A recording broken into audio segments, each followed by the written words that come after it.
할렐루야. 10월 둘째 주일 가정 예배입니다. 신앙 고백 드립니다. 나는 전능하신 아버지 하나님 천지의 창조주를 믿습니다. 나는 그의 유일하신 아들 우리 주 예수 그리스도를 믿습니다.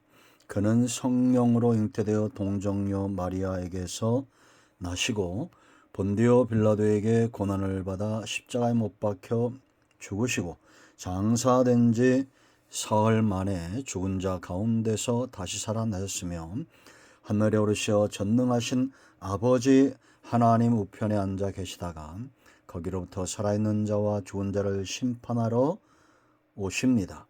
나는 성령을 믿으며 거룩한 공교회와 성도의 교제와 죄를 용서받는 것과 몸의 부활과 영생을 믿습니다. 아멘. 할렐루야. 좋으신 하나님을 찬양합니다. 영광 감사 올려드립니다. 여러분 모두를 예수님의 이름으로 축복합니다. 오늘도 여호와 일에 하나님께서 준비하시는 응답의 날, 복된 날 될 것을 확신합니다. 자, 오늘은 시편 56편 5절로 7절 말씀을 묵상합니다. 기도합니다. 영광과 감사와 찬송을 온전히 우리 하나님께 올려드립니다. 온 마음으로 하나님을 사랑합니다. 주의 보혈을 의지하고 주의 이름을 의지합니다. 우리의 모든 죄와 허물을 사하시옵소서. 오직 하나님만으로 만족하고 감사하고 사랑하며 우리에게 맡겨진 귀한 삶과 사역을 감당하는 지혜로운 삶을 살기를 원합니다. 말씀 가운데 응답하실 하나님을 사모하며 기다립니다. 종을 낮추시고 겸손하게 하시고 오직 말씀에 도구만 되게 하시며 이 영상을 통해서 말씀을 사모하는 모든 주의 백성들을 위로하시고 은혜를 더하여 주시옵소서. 예수님의 이름으로 사모하며 기도합니다. 아멘. 5절 말씀입니다. 그들이 종일 내 말을 곡해하며 나를 치는 그들의 모든 생각은 사악이라. 그들이 내 생명을 엿보았던 것과 같이 또 모여 숨어 내 발자취를 지켜보나이다.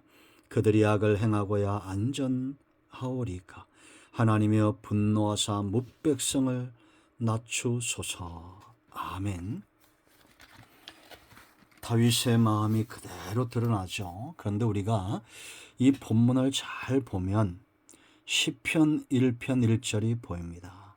복 있는 사람은 악인들의 꾀를 따르지 아니하며 죄인들의 길에 서지 아니하며 오만한 자들의 자리에 앉지 아니하고. 여러분, 우리가 예수 믿는다는 것은 복된 인생을 사는 것입니다. 정말 복 있는 사람은 어떤 사람인가? 가장 먼저는 생각 자체가 다릅니다. 악한 자들과 생각이 다릅니다. 오늘 5절 말씀 보면 그들이 종일 내 말을 곡해하며 나를 치는 그들의 모든 생각은 뭐라 했습니까? 사악이다. 이건 악한 자들의 상태를 진단하고 있는 거죠. 다윗같이 복 있는 사람의 생각은 사악일 수 없습니다. 이 신 블레셋의 악한 자들과 다윗은 지금 하나 될 수가 없죠. 곡해하고 있습니다. 다윗은 영적인 사람이고 하나님의 사람이고 이들은 악한 자들이고 세상 사람들입니다. 어떻게 그 생각 자체가 같을 수 있겠습니까? 저 사람이 의인이고 저 사람이 복 있는 사람이다. 어떤 생각을 가지고 있는가를 진단하면 됩니다. 자, 이제 이 영상을 접하는 여러분들의 그 마음, 생각을 진단해 보십시오. 나는 하루 종일 어떤 생각을 하고 있습니까? 세상은 음란하고 세상은 악하고 세상은 온통 예수님이 말씀하신 대로 노아의 때와 같은 그런 시대가 우리 눈앞에 오고 있습니다. 지금 이스라엘과 팔레스타인의 전쟁이 시작이 되고 있죠.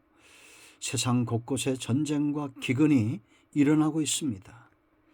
악한 일들이 얼마나 빈번하게 일어나고 있습니까? 다 입에 담지 않아도 우리 눈으로 보고 우리 귀로 듣고 있습니다. 악한 자들, 사악한 자들이 세상에 나타나고 있습니다. 악이 관영하고 있습니다. 사람의 생명을 너무 쉽게 죽이고 파괴하는 그런 시대가 되었습니다. 정말 불행은 뭐냐? 저들이 그렇게 악한 일을 행하면서도 그것이 옳다고 여기는 겁니다. 우리도 죄 가운데 넘어질 수 있지만 우리의 속사람은 악하면 안 됩니다. 사악하면 안 됩니다. 우리의 생각이 악으로 치달으면 안 됩니다. 이 악한 자들과 성도는 곡해받을 수밖에 없습니다. 어둠과 빛이 하나일 수 없는 것처럼, 선과 악이 하나일 수 없지만 공존하는 것처럼 우리는 악한 자들, 복 있는 사람은 악 있는 들의 꾀를 따르면 안 됩니다. 하나 될 수 없다는 거죠. 자, 이제 우리가 신앙으로 잘 분별해야 되는데요. 어제도 그 기사를 보니까 정말 신앙인들은 잘못된 정권에 대해서 바른 말을 해야 된다, 이런 기사가 떴습니다. 어떻게 보면 옳을 수 있죠. 그런데 여러분, 지금 마지막 때가 되면 우리나라뿐만 아니라 온 세상 정권은 악해질 수 있습니다. 그런데 우리가 그들을 향해서 바른 말을 할 때 어떤 중심을 갖고 어떤 심령의 상태로 바른 말을 하느냐가 중요합니다. 내 속에 분노가 있고 악한 마음이 있는 상태에서 바른 말을 한다? 똑같은 죄인입니다. 그런데 우리가 바른 말을 할 때도 내 중심에는 그리스도의 마음이 있어서 정말 세상이 소유할 수도 없고 알 수 없는 그런 심령을 가지고 세상을 향해서 바른 말을 한다는 것. 그 열매는 내가 나타나지 않는 겁니다. 내가 영광을 받지 않는 겁니다. 세상 정권은 자기의 영광을 위해서 악한 길을 행하죠. 그런데 성도가 자기를 나타내고 나는 이런 사람이다, 나는 바른 말 한다, 나를 나타나기 위해서 내 중심에 그런 욕심과 탐심이 있다면 똑같이 사악한 겁니다. 이런 생각은 감추어지지 않습니다. 주머니 안에 송곳을 넣고 있는 것과 똑같아 삐져나오게 되어 있습니다. 죄인의 길입니다. 이 생각은 그 다음에 죄인의 길에 서게 합니다. 자, 이 죄인의 길이 어떤 것인가? 6절 보세요. 그들이 내 생명을 엿보았던 것과 같이 또 모여 숨어 내 발자취를 지켜보나이다. 다윗의 발자취는 죄인의 길이 아니죠. 의인의 길입니다. 그런데 이런 악한 자들의 이 생각, 여기 다윗을 해치기 위해서 엿보다 했는데, 엿보다는 카와 기다리다, 기대하다는 겁니다. 우리가 뭔가를 기다리고 기대할 때는 선한 것의 결말을 기대하죠. 우리는. 여러분, 올림픽에 나간 선수가 자기 종목에 최선을 다하면서 기다리죠. 기대합니다. 상급을 얻길 기대하죠. 의인의 길은 바로 이런 겁니다. 내가 오늘 억울함을 당하고 내가 오늘 사람들에게 따돌림을 당해도 나는 말씀과 은혜와 복음 가운데 견고하게 서서 사람은 나를 몰라봐도 하나님은 나를 인정하시고 알아준다는 걸 알고 기대하는 겁니다. 우리가 잘 알고 있는 내용이 있죠. 실화입니다. 어떤 시골 마을에 행실이 품행이 나쁜 처녀가 살고 있었습니다. 그런데 어느 날 이 여자 청년이 아이를 가진 거예요. 처녀가 아이를 낳았습니다. 사람들이 이게 누구 아이냐라고 말한 겁니다. 그런데 이 여자가 마침 그 동네 교회 목사님이 몇 년 전에 상처를 하고 혼자 살고 있는데 그 목사님 애라고 이렇게 말한 겁니다. 난리가 난 거죠. 교회가 발칵 뒤집혔습니다. 그런데 이 목사님이 아무 말도 하지 않고 그 아이를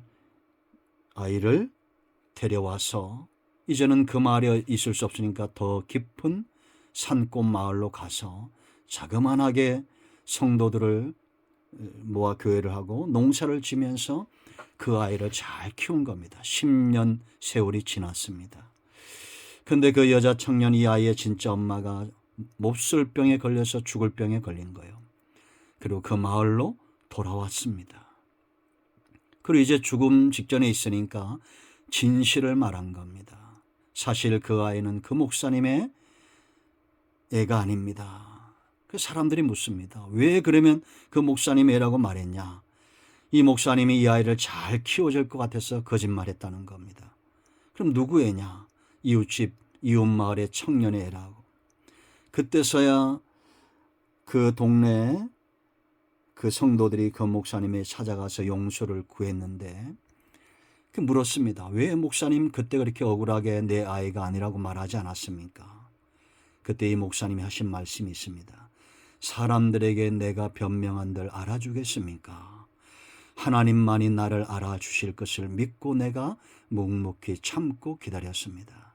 그리고 그 아이는 훌륭하게 자라 초등학교를 다니고 있었습니다. 여러분, 때로 우리가 살다 보면 이런 억울한 일을 당하죠. 내 생명을 엿보던 자들이 있습니다.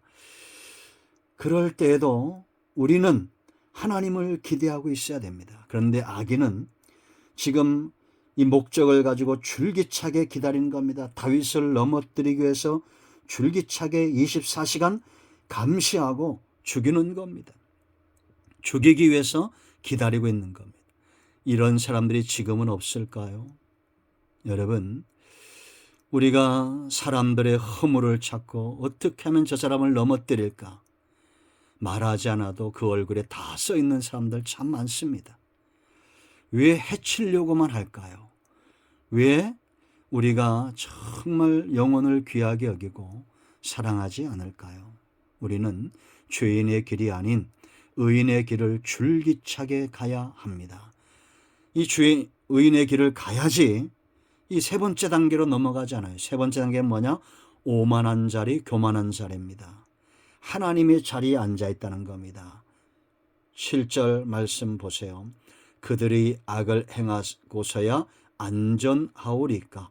하나님이여 분노하사 뭇백성을 낮추소서. 이 악한 자들은 하나님의 존재를 인정하지 않아요. 하나님을 만홀히 여깁니다.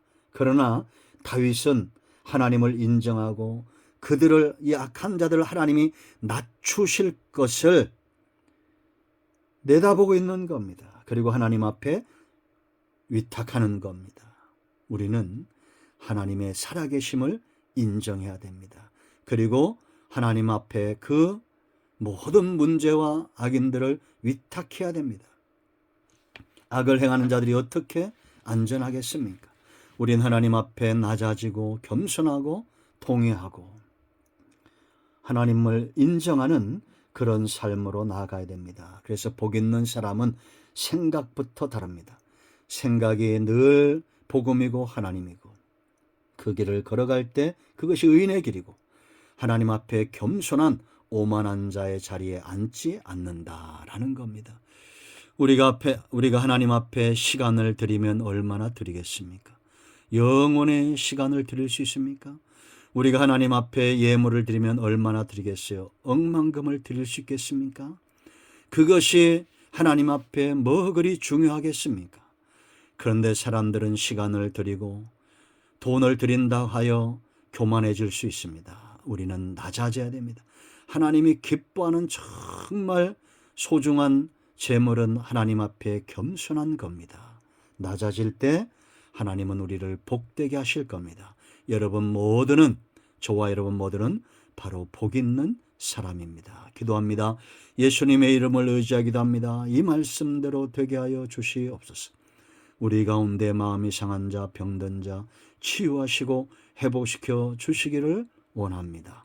예수님의 이름으로 사모하며 축복하며 치유하며 기도합니다. 아멘. 할렐루야. 오늘도 응답이 우리 가운데 임하였습니다. 여러분 모두를 예수님의 이름으로 축복합니다. 아멘. 자, 이제 합심해서 기도하시고 가정의 마무리 기도하시고 주님 가르친 기도로 예배를 마치면 됩니다. 오늘도 응답이 저와 여러분에게 임하였습니다. 여러분의 가정을 축복합니다. 아멘.